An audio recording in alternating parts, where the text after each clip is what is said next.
এই জন্য মূল পয়েন্টে আসেন। জি, এই যে যখন একটা পার থেকে উত্তর পার থেকে দক্ষিণের দিকে আগাচ্ছে একা ইরান, খেয়াল করে, আর দক্ষিণের পার থেকে উত্তরের দিকে আগাচ্ছে সৌদি আরব, বাহরাইন, কাতার, সংযুক্ত আরব আমিরাত, ওমান, 5টা দেশ। এই আমরা সবাই জানি ওমান, সংযুক্ত আরব আমিরাত, বাহরাইন, কাতার, সৌদি আরব, কুয়েত, ইরাক, প্রত্যেকটা দেশ তেল এবং গ্যাসের সম্পদে ভরপুর। আর ইরান তো আছে।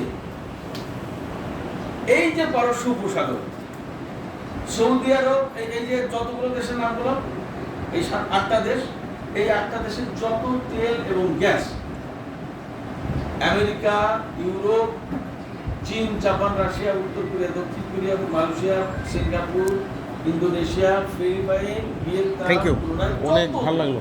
শুনুন, যত দেশে তেল যাওয়ার প্রশ্ন, ইউরোপ বলতে তো ইউরোপের 27-28টা দেশ, আমেরিকা, দক্ষিণ আমেরিকা, যত সমস্ত দেশ যত তেল চায়, গ্যাস চায়, তার সমস্ত এই পারস্য উপসাগর। এই পারস্য উপসাগরের একদম পূব পাশে, কোনায়, একদম নিচের দিকে ছোট্ট একটা মানুষের পাকস্থলীর ছবি দেখেছেন না?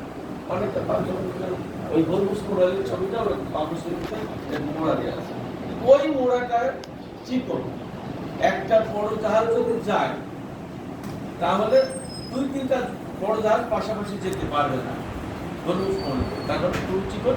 এবং এই জায়গায় ইরানের সম্পূর্ণ কর্তৃত্ব। এই কর্তৃত্বটা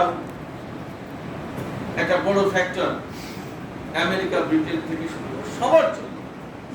এমনকি এখান থেকে যে তেল যায়, সেই সমস্ত তেল কোথায় যায় আর কার ঘরে পৌঁছায় কেউ জানে না।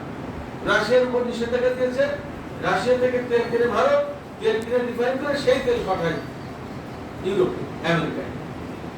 অর্থাৎ আমরা দেখবো যে তেল তো ভারতে, কিন্তু সেই তেল যে যায়নি ইসরায়েলে, সেই তেল যে যায়নি আমেরিকায়, তা তো না।